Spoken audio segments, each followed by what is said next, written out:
Hola y bienvenidos. Hoy nos vamos a meter de lleno en un auténtico rompecabezas médico, uno de esos que se encuentran los doctores día sí y día también en las regiones tropicales. Vamos a ver cómo un síntoma tan común como la fiebre puede ser en realidad la primera pista de un misterio mucho más grande. A ver, pensemos en esto. Fiebre por las nubes, dolor de cabeza, un malestar general que te deja para el arrastre. Suena a la típica gripe, ¿a que sí? Pues bueno, en muchas partes del mundo estos síntomas son el pistoletazo de salida de una carrera a contrarreloj para descubrir qué es lo que de verdad está pasando. Y aquí es donde empieza el lío. El primer gran reto es que un solo síntoma, la fiebre, es como una flecha que puede señalar a un montón de culpables distintos. Así que vamos a conocer a los sospechosos principales en este misterio diagnóstico que tenemos entre manos. Y es que este es el quid de la cuestión. El dengue, la malaria, la fiebre amarilla, casi todas arrancan igual.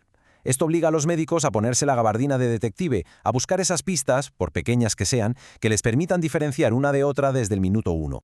La lista de posibles culpables, como veis, es bastante larga. Por un lado, tenemos los virus que nos transmiten los mosquitos, como el dengue, el Zika o el chikungunya.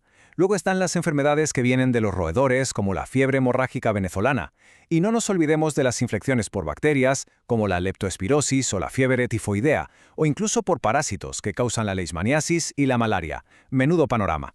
Vale, entonces, ¿por dónde empieza a investigar nuestro detective médico? Pues la primera gran pista, casi siempre, está en el cómo, es decir, en la forma de transmisión.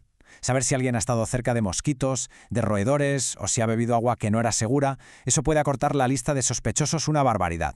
El culpable número uno en muchos de estos casos es el mosquito, y en especial uno, el Aedes aegypti. Es que este bicho se ha vuelto un experto en vivir entre nosotros. Cría en cualquier cacharro con un poco de agua estancada que tengamos por casa, lo que lo convierte en una máquina perfecta para transmitir el dengue, el Zika, el chikungunya y la fiebre amarilla.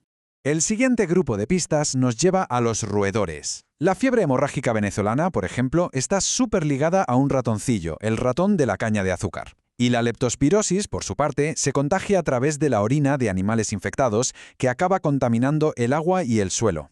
Y para tener el cuadro completo, nos quedan otros modos de transmisión. La leishmaniasis, por ejemplo, necesita un insecto muy pequeño, el flebótomo, para saltar de los animales a las personas. Y luego está la fiebre tifoidea, que es un reflejo clarísimo de problemas con el saneamiento. Se transmite por lo que se llama la vía fecal-oral, o sea, a través de agua y comida contaminadas.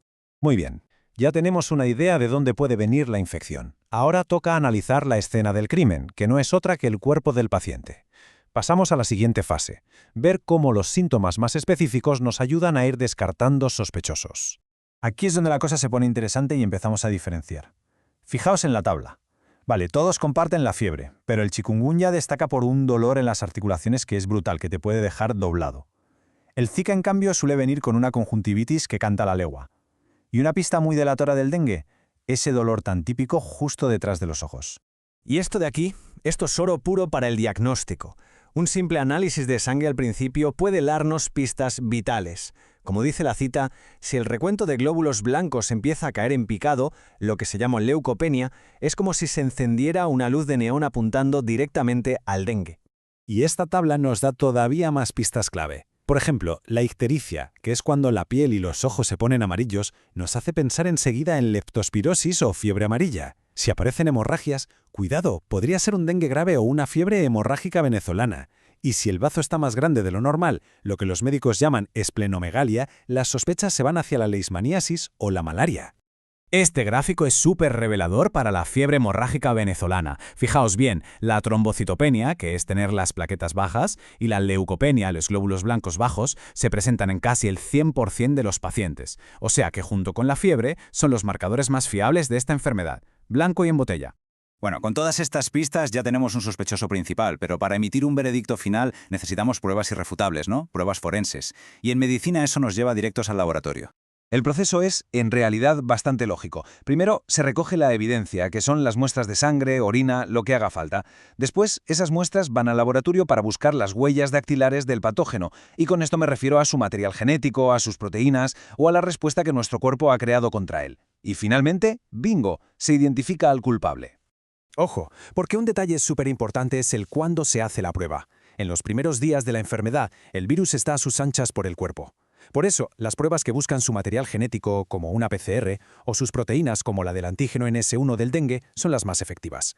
Pero claro, unos días después, nuestro sistema inmune se pone las pilas, el bicho empieza a desaparecer y lo que podemos detectar son los anticuerpos que hemos fabricado para luchar contra él.